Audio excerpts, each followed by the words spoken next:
On this week's edition of the Pick Six, the math is simple for the Green Bay Packers. Win, and you're in, and all it's going to take is a win over the Chicago Bears. We'll get to that Week 18 matchup, a recap of Week 17, and the win over the Minnesota Vikings. That's all coming up on this solo edition of the Pick Six.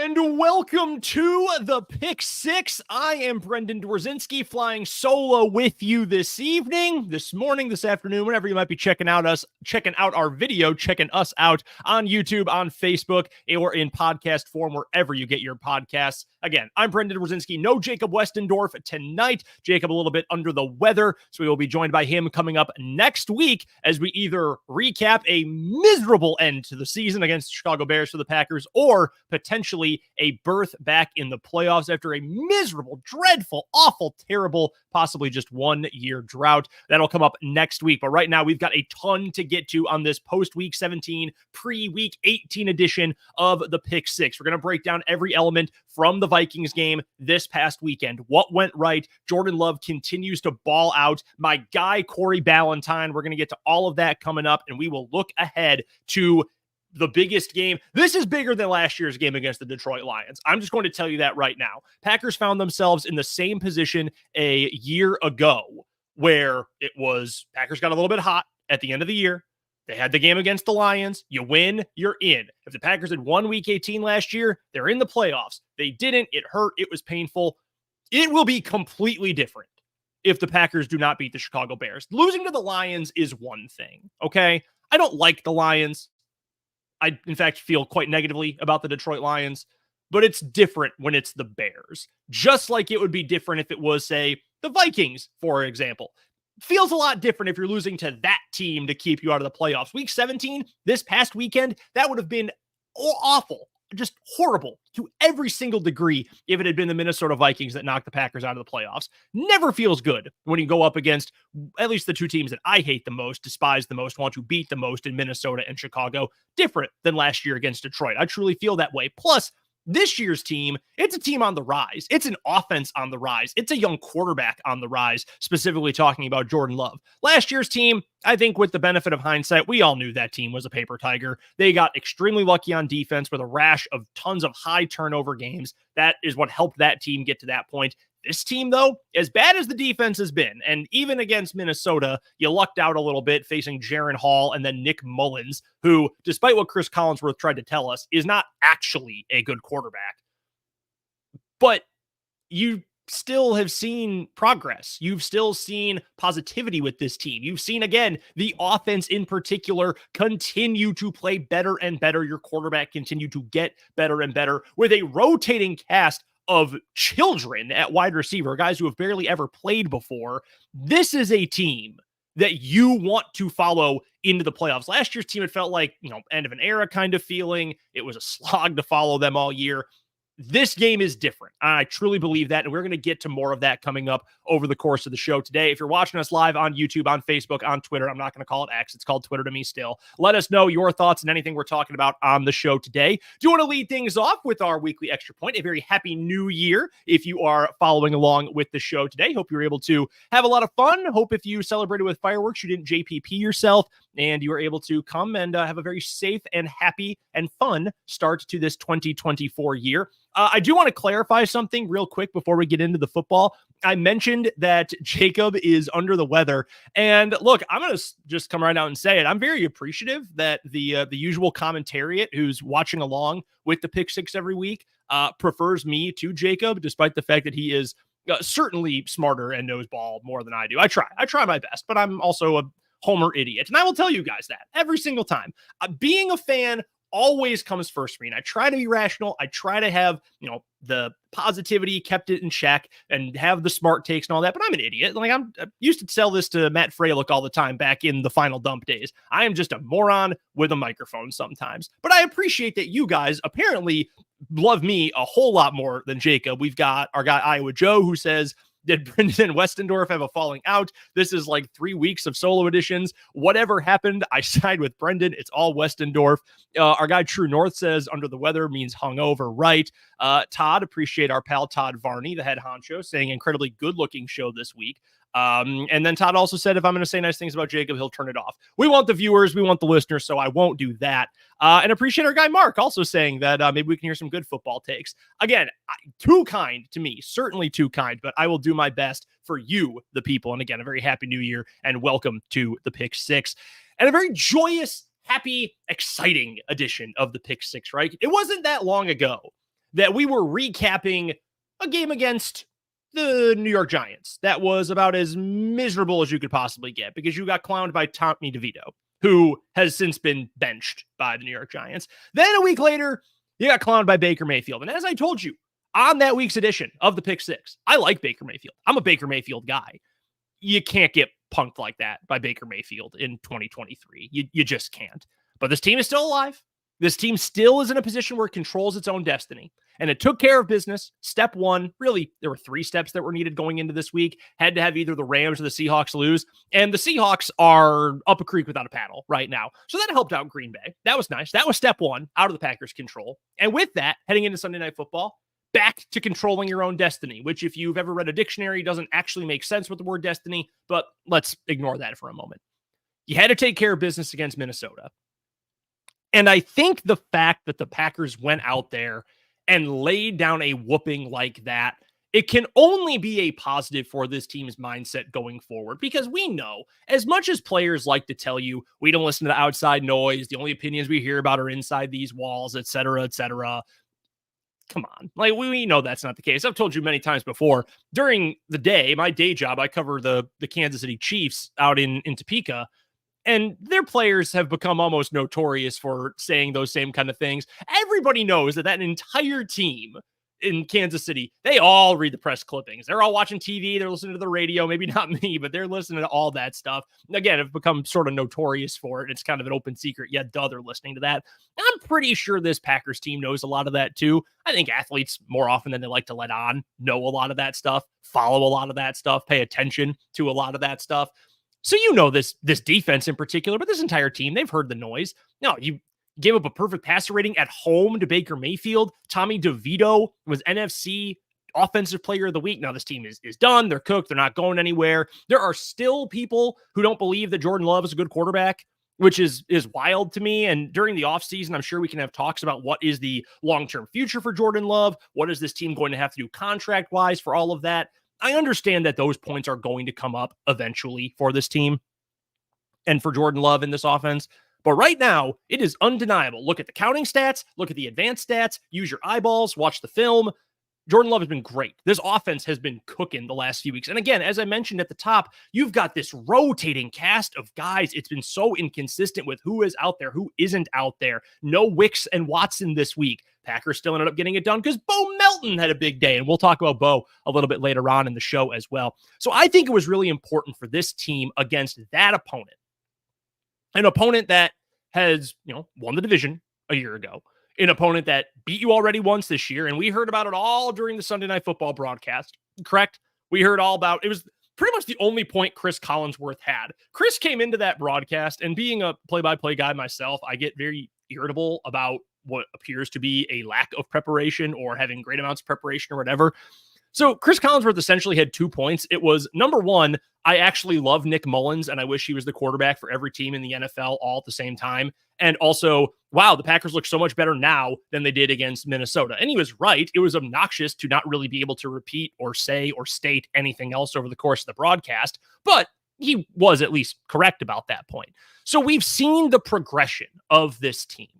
And again, the intangible benefit of winning this game in this spot, one, the tangible benefit is you're still alive for the postseason. You've still got a chance to make the playoffs. That's obviously a big deal. That's the most important deal of this entire thing. But going into a do or die game against Chicago, and again, we'll get to this game plenty in a minute, but you're going up against a team that's already beat you. You've got all this noise from the outside. You've got the nonsense on the defensive side of the ball with how bad Joe Barry's defense has been all year, how bad of a play caller Joe Barry has been for the defense all year. Throw in the fact that you don't have Jair Alexander, and and we all saw it. And I'm I'm guilty of it too. I posted a tweet this past week about how Joe Barry was already cooking up something disgusting and it was going to be terrible against the Vikings. I understand that. Where many of us are guilty. I won't say all of us, but many of us are guilty of these things. But the vibe going into the game was, oh, Justin Jefferson's going to kill this team. It doesn't matter who's at quarterback. Justin Jefferson's going to have 187 yards and 3 touchdowns, and the season is going to be over because we've got, Joe and Blow who are covering him in the secondary. Well, it turns out quarterbacks do indeed matter. And while I don't want to give too much credit to the Packers defense because Jaren Hall was not ready for prime time. And Nick Mullins, again, despite Chris Collinsworth billing him to be Randall Cunningham mixed with Joe Montana, mixed with Tom Brady, he's actually not good. And there's a reason he's been a career backup, and you never want him to play more than about 6 quarters in a season, right? So I don't want to give the defense too much. Ross Uglum from Packer Report, he was posting some all-22 clips earlier in the week or over the weekend, must have been on Monday, including one where there's a wide open dude on 3rd down and long. I think it was a little post, little in from the left slot, and Jaren Hall just airmails it. I mean, he was not ready. That offense was not ready. They did not look good. The quarterback play was terrible. I thought the Packers did well up front. So let's be realistic about what happened in that game and why the defense was able to do what it did, but it still made the plays.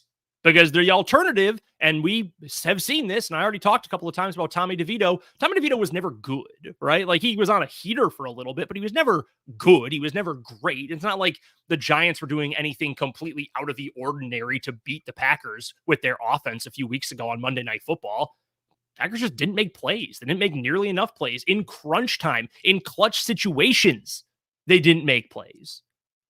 They made them in this game against Minnesota. And look, when you are able to be carried by one side of the ball, you can live with just getting by doing enough. Because I think it is fair to say, and you are welcome to correct me if I'm wrong, but this Packers team has not just done enough defensively for most of the season. So if you're going to take advantage of a bad game for an offensive line, well, sure, you can say, well, the offensive line played terribly. Okay, but we took advantage of it. If you're able to take advantage of a tipped ball, shout out to my guy, Corey, then yeah, okay, so what? The guy was open, but the pass was tipped. You took advantage of it. You didn't drop it. You stole possession. Like, those are the things that this defense needs to take care of business-wise.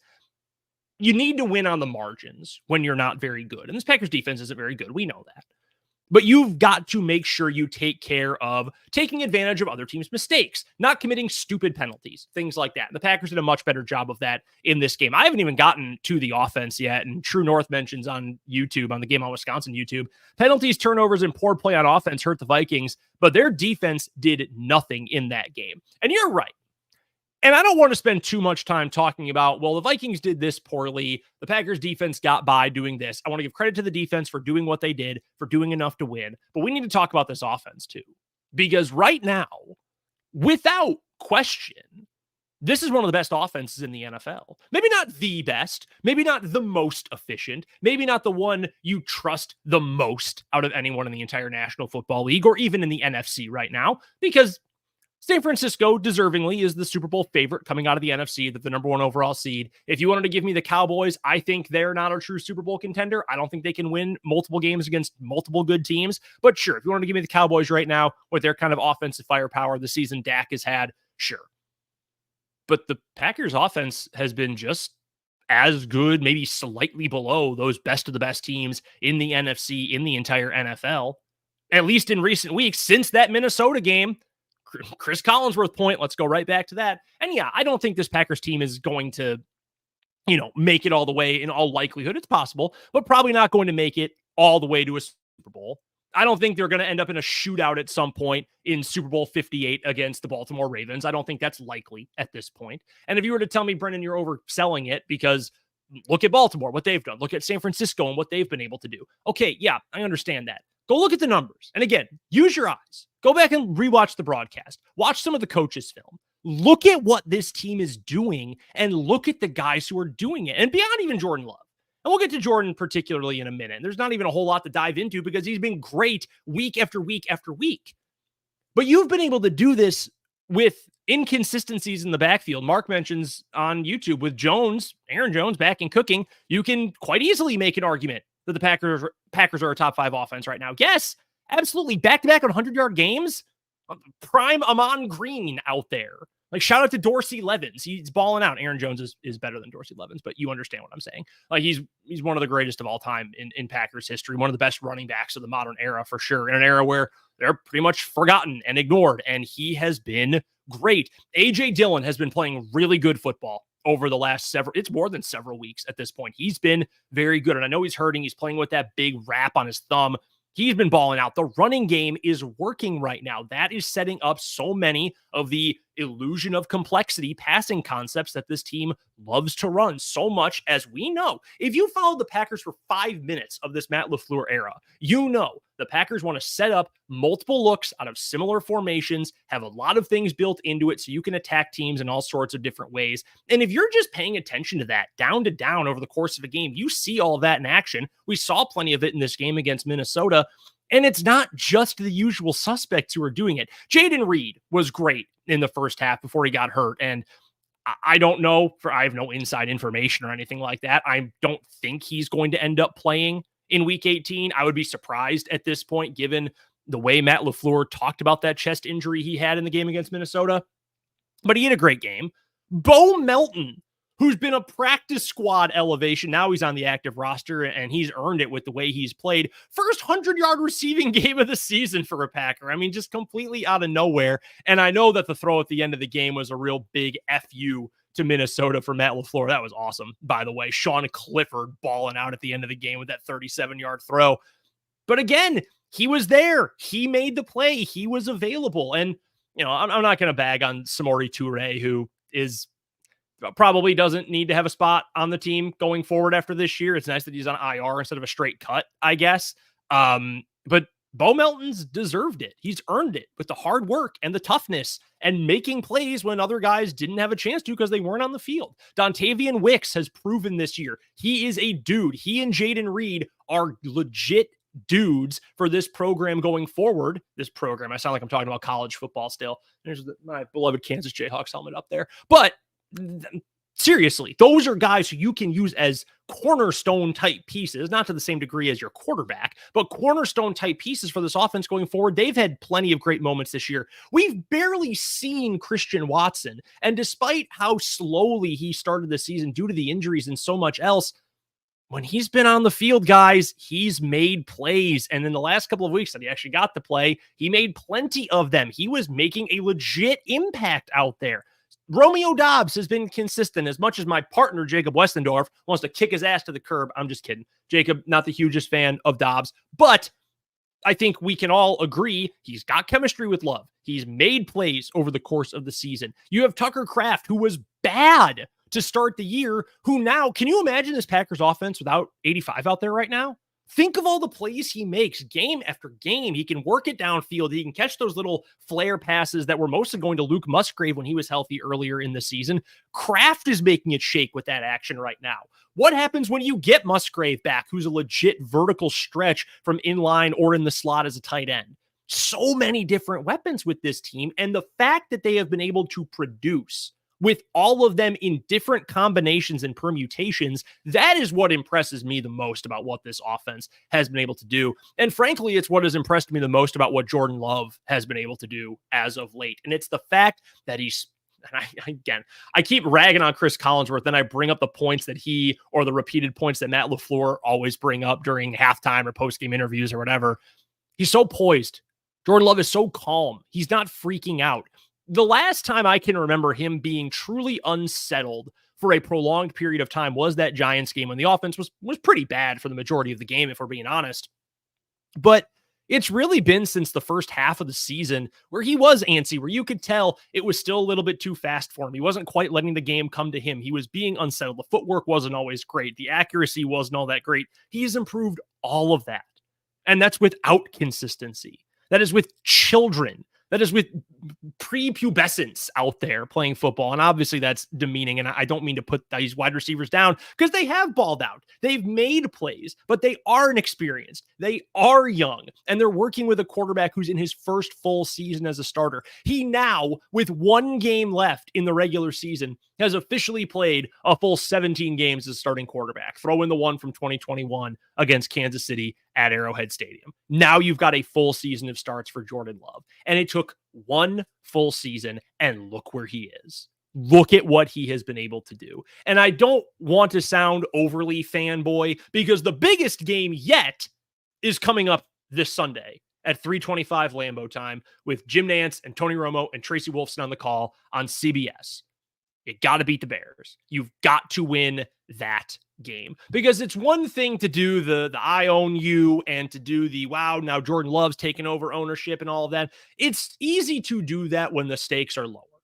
And I think there were legitimate stakes in week one when the Packers played the Bears, because it was Jordan Love's first start as the guy for Green Bay. Chicago had all sorts of hype during the offseason, which is still inexplicable to me why they had a bunch of hype going into this season. So the stakes were high there, but not like this game. This game coming up on Sunday afternoon is the kind of game where legends are made, where you establish yourself in that upper echelon. And you might come to me, and we'll get into the game itself and the specific matchups in a bit. You might come and say, Brennan, look, the Bears have been playing better, but they're still not good.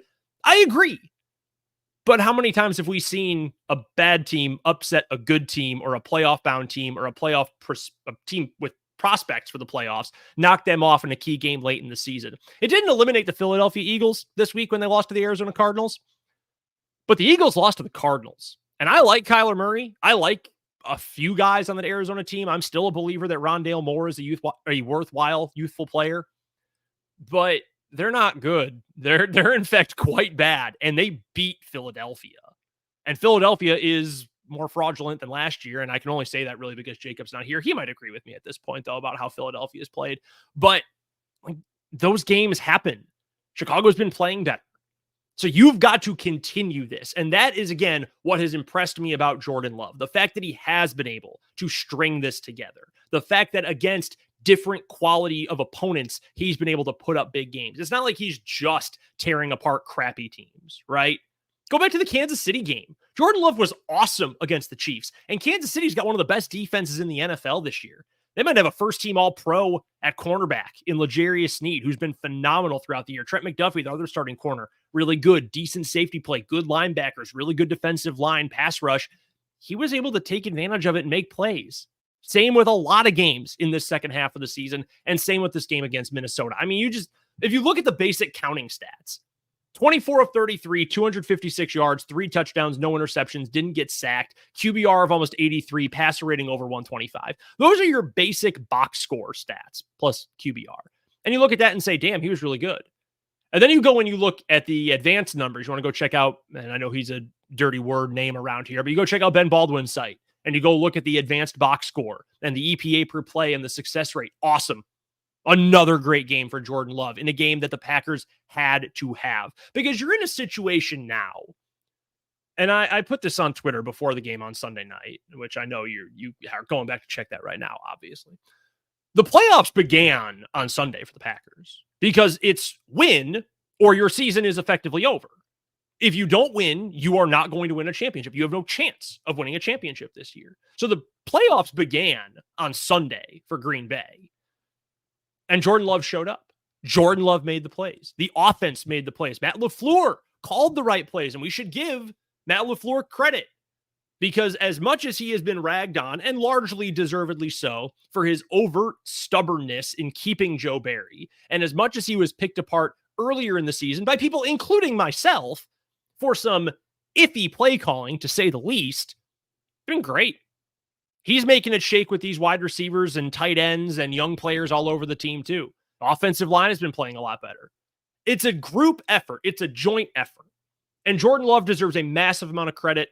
I think Matt LaFleur deserves a whole lot of credit. I don't know if any of us really have a deep knowledge base of what Adam Stenavich does on a week-to-week basis or a Sunday-to-Sunday basis at this point as Matt LaFleur's offensive coordinator. But give him credit too. He's in the rooms every week. Offensive line's playing better. Shout out to Luke Butkus. Shout out to the wide receiver room. Shout out to the running back. Everybody. This has been a group effort.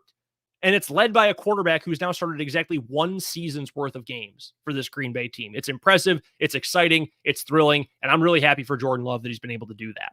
I do want to get, before we go on to the Chicago game, because I don't even know how much we need to dive into Minnesota. This was an ass whooping, guys. They kicked their ass. 23-3 at the break. And again, understanding that Minnesota's quarterback situation is gross. It is bad. It is ugly. Jaren Hall, probably not it. Nick Mullins, we know, is not it. They didn't put Josh Dobbs in the game. We've seen his tape at this point. We've seen those movies. We don't need to see any more of Josh Dobbs. Yes, the Vikings didn't have any good quarterbacks out there. Does the box score care about that?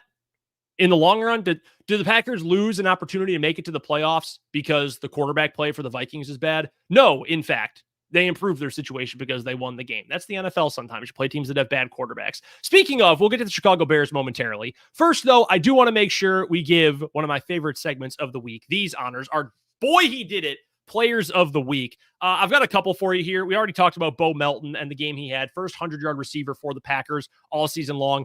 6 catches, 105, and a touchdown for a guy who is a practice squad elevation. It's just so freaking cool, man. It is awesome for him. And I'm sure at this point, we've all seen the post-game video from inside the locker room. I can't get enough of those. I am always, after a win, searching first thing for Matt LaFleur talking to the team in the locker room, hyping the guys up, having 18 F-bombs all edited out. It's very funny that he has such a potty mouth. I love those videos. And to see the way those dudes reacted to Bo Melton getting a game ball is so cool. So I'm happy for Bo Melton.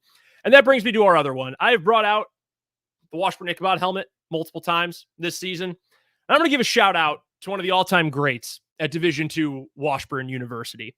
Played 4 years for Craig Schurig, the native of Topeka, Kansas, the Shawnee Heights Thunderbirds alumnus, the Washburn University Ichabods alumnus, and now journeyman NFL veteran Corey Ballantyne. He was awesome in the game against Minnesota, tasked with covering Justin Jefferson, who you may have heard again leading into the game was supposed to just murder the Packers. He was supposed to have such a good game. The Packers were just going to quit and give up and never play again. Well, guess what he did? Held Justin Jefferson to 3 receptions, 0 completions to Justin Jefferson.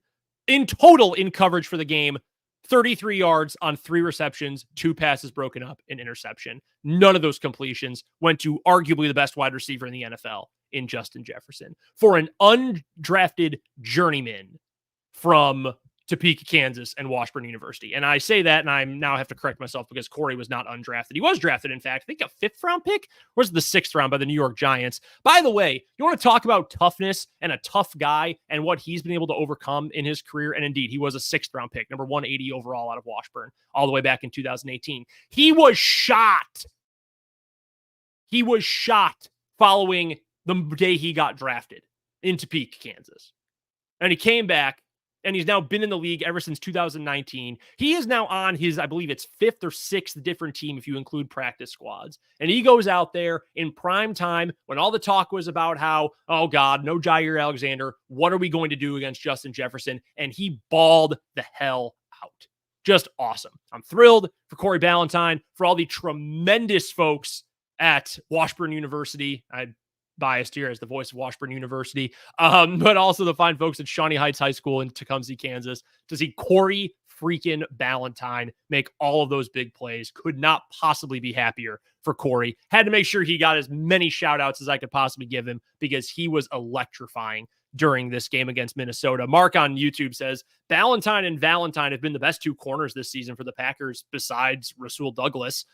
Yeah, and I love Jair Alexander. I really do, but because of the injuries, because of whatever the hell is ever going on inside of Ja's head as well, it has not been his finest season. I think we would all agree to that. But these guys, a 7th rounder, a journeyman 6th rounder, they have stepped up and they have been incredible. Seriously, incredible, because you can only expect so much from guys who don't have that pedigree, who don't think are going to be starters going into the year. They've balled out, man, and they deserve a ton of credit. And for as much as Joe Barry deserves flack for this defense not improving as much as it should have, and he does deserve that flack. The fact that the Packers have found those guys, those kind of diamond in the rough players to continue making plays as the year has gone on, they deserve all the flowers. They deserve all the hype. I'm so happy to get to give it to such a great guy in Corey Ballantyne. All right, let's get to Bears-Packers. It is the best rivalry in the NFL. It is, as we've described already on this show earlier in the year, especially meaningful to folks like myself, to folks like Jacob, a Rockford, Illinois native, myself from LaGrange Park, Illinois. I grew up in Cook County. I grew up, not even 25 minutes, well, with traffic longer than this, but like 20, 25 minutes from Soldier Field. My whole family, Bears fans. I grew up around Bears fans. I grew up with many of Victory Monday, walking into school, elementary, junior high, high school, walking in, Aaron Rodgers jersey, Brett Favre jersey when I was a kid, throwing the Clay Matthews, the Donald Driver. Oh, man, those were great. Many days walking in after another embarrassing Bears loss from the weekend and a glorious Packers win, only to be heckled and jeered all day. And it was great. And I loved those moments. And now we get another phenomenal, beautiful chapter in the greatest, longest standing rivalry in NFL history with everything on the line coming up on Sunday. What more could you ask for?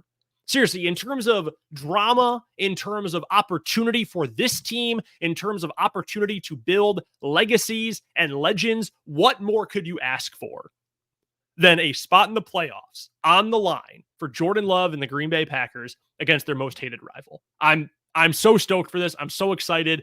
I'm going to feel sick when this game rolls around. That is who I am as a fan. I get sick. I get nervous. I hate it. I know there are plenty of people who will tell me it's just a regular season game. We're not even in the playoffs yet. Man, it could be week 4 and 10 minutes before the game, I'm thinking I'm never going to eat again because I'm just going to throw it all up. I'm so anxious about a game. This one, though, again, like I said earlier, feels a lot like a playoff game. And True North on YouTube says this: don't sleep on the Bears. They're much better now than the week 1 team, and so are the Packers.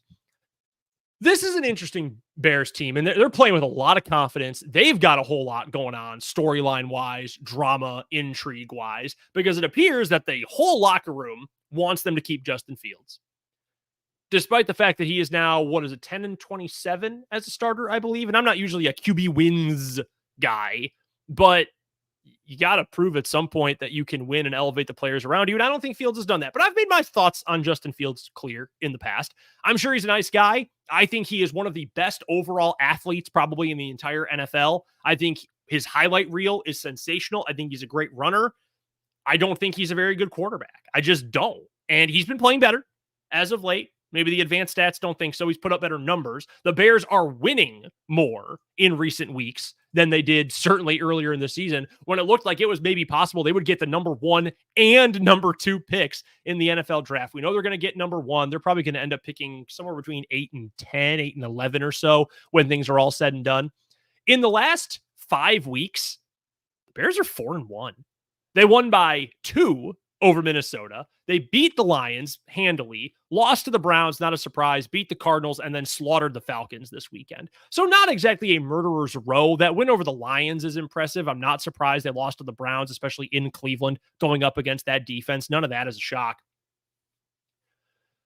Can the Packers slow down the Bears offense? How much does the Bears offense worry you? And I'm not asking that because I'm terrified of Chicago. I'm not. Again, I don't think Justin Fields is all that good of a quarterback. I really don't. I don't think they have a great offensive scheme. I don't think that Luke Getsy is going to out-scheme you. I don't think their defense is phenomenal. I really don't. I think there's a number of guys in that defense who are fairly overrated. Some guys who are good players, and their offensive line has gotten better as the year has gone on. I don't want to completely dump all over the Chicago team as much as I would like to. I won't. I would like to. I don't think I can at this point. But when you put every element of these two teams together, who's a better team right now? Seriously. And weight the various parts of it. The Packers offense is better than the Bears defense is in that head-to-head matchup. And I think by a significant margin. How much better at all is the Bears offense than the Packers defense right now? And that's a partially rhetorical question, partially an honest question. And that, I think, is the one that is probably going to end up deciding this game. Mark from YouTube, he chimes in with forcing a ton of turnovers. Some of that is fluky. Some of that is facing bad quarterbacks. Some of that is good scheme. Don't turn it over. Win the game. That's what the Bears have been able to do. Take advantage of mistakes by other teams, turn them into turnovers. end up scoring enough points. And the Falcons are hapless. That's one of the most miserable teams in recent memory in the NFL. They are your bad vibes champion of this year. And it's been a good battle. The Jets have certainly been in the running for bad vibes champion of the year. Last year's was Denver. They didn't have the worst record in the NFL. They definitely had the worst vibes of anyone in the NFL. This year, I think it's Atlanta because I can't stand Desmond Ridder. I'm sure he's a nice guy, a good family man. I hate watching him play. I hate Desmond Ridder, the football player. And as much as I like the Taylor Heineke story, he's not any good either. So they are the bad vibes champs of 2023-24 in the NFL. That's who the Bears just whomped 37-17 this past week. Again, I'm not really concerned about this Packers offense. And I guess that's a famous last words kind of situation. Well, they haven't turned the ball over a whole lot until they do. Because that's, partially leaning into the gambler's fallacy that you're due. It's going to happen at some point. But Jordan Love's been very careful with the ball. Packers haven't turned it over a whole lot recently. The game planning has looked great. Don't know what the wide receiver group is going to look like. Hopefully Dontavian Wicks is able to get back. If you can get Christian Watson back this week, we know how well he's performed against the Bears in his career. There are going to be plenty of opportunities right there. Defensively, though, for the Packers, and again, shout out to Aaron Jones as well, because he's been balling out the last couple of weeks. Defensively for the Packers, that is the question. That has been the question for weeks now. It was a big question going into this Minnesota game. Can you do enough? And they answered the call last Sunday. They answered the call against Minnesota. Yes, they absolutely did enough. They took advantage of tipped balls. They took advantage of mistakes. They made it work. What can you do against Chicago? A Bears team that I don't think you can overlook in this spot. This is not the same team the Packers played in week one. And I love opening and closing the year with this rivalry. I think that's such a blast. Iowa Joe from YouTube, he mentions, I only worry about DJ Moore and the running ability of Justin Fields. After what DeVito did on his feet, Fields could double it because he's a glorified running back. Well, I certainly agree with that second point. And it makes you wonder, and I'm trying to leave memes aside here because I would like to analyze the reality of the situation. Maybe Joe Barry and the rest of the defensive coaching staff, Jerry Montgomery, etc., they really did not expect Tommy DeVito to run as much as he did against Green Bay, which would be a terrible oversight, but maybe. I don't think, and maybe I'm an idiot. Maybe I am a naive moron for thinking this. I don't think this defensive staff or these defensive players will overlook or have overlooked Justin Fields' running ability. Because if you overlook that, you're dumber than rocks. And I'm sure you may have a thought in your head that, yes, I do believe Joe Barry is as dumb as rocks. I am going to be naive and optimistic that even this poorly coached defense that often finds itself out of position and has struggled with run fits for years and years and years, going back to the Dom Capers years, that they are going to know Justin Fields is going to be willing to take off and run. They know that. Can you cover DJ Moore? That's the next big question. If you look at my guy Corey Ballantyne or Carrington Valentine and the phenomenal rookie season that the 7th rounder has had, can you trust those guys, plus safety help, I'm sure, to stop DJ Moore, who he's been great. DJ Moore's an awesome player. And I thought that when he was in Carolina. I think that now when he's in Chicago and he's putting up numbers, despite the fact that the Bears offense has really been the pits for a lot of this season. And no, not Kyle Pitts. Fantasy football fans out there weeping just the mention of his name. Sorry, again, Atlanta, bad vibes champions. So if you can stop that attack, that is similar to what our guy Iowa Joe said. I think the biggest concern for the Packers in this game, because they have finally figured out maybe we should just get number 2 the ball as much as possible. And yeah, no kidding. We talked about that back in week 1. Jacob and I talked about that first matchup of the season, first pick 6 of the year. They're going to try to get the ball to DJ Moore all the time, because why wouldn't you try to get the ball to DJ Moore all the time? He's the best player they have on that offense. So that's the big worry for me in this game. Can you do enough? You can give up points and win the game. I am fairly confident Green Bay is going to score plenty of points in this game, or at least enough points that you should be able to win. And we've got the lines up on the screen right now. Packers are favored by 3 at most recent check. Total for the game is 44. I'd take the over in this game, I think. I really do. I think right now, and I'll give you my spread pick too, give me 28-21. Give me Green Bay 28-21. I think we're going to get plenty of points in this game. I trust at this point, and again, you can come back to bite me and I'm going to look possibly like an idiot if this goes south. But I trust that the Packers offense is going to be able to put up points. I think Zach Tom is going to do a good job against Montez Sweat, a good enough job. Maybe if he lines up against Rasheed Walker, Walker has played better. And hand up, I was as hard on Rasheed Walker as anyone. You go back in our show archive, you can go back through the tweets. I definitely at one point this season said, I don't ever need to see 63 on the field for the Packers again. And I was wrong. At the time, he was playing terribly. Recently, though, it's been great. It's been awesome. Has been more than serviceable at left tackle. I think the offensive line can contain Montez Sweat. I think they can contain the other young and at least interesting players the Bears have on that defensive line. And I think Jordan Love is going to carve him up. Well, maybe not carve him up. That's a bold prediction to make. But I think Jordan Love is going to have a good game. I think the Packers receivers will. And I think Green Bay is going to do enough offensively to win this game. Can the defense do enough? That is question number one. Against Minnesota, that meant getting home after the quarterback. Packers were able to do that. And you get a game like what Preston Smith had going up against Christian Darrisaw. Yeah, you're going to win plenty of games when someone's going crazy like that. Not the same kind of player, obviously, and not the same kind of impact, but it made me think a little bit of the famous Zadarius Smith 2019 game against Minnesota. I believe that was Monday Night Football, if I'm not mistaken, where he just went ballistic. That's one of the best defensive individual games I've ever seen in my life. I was sitting watching the game on my phone on a Southwest flight. It was right before Christmas. We all remember that. Like Preston Smith was on fire. And if you get individual performances like that and individual efforts like we saw out of the Green Bay secondary going up against Minnesota's good receivers, a receiving core for Minnesota that top to bottom is better than Chicago's.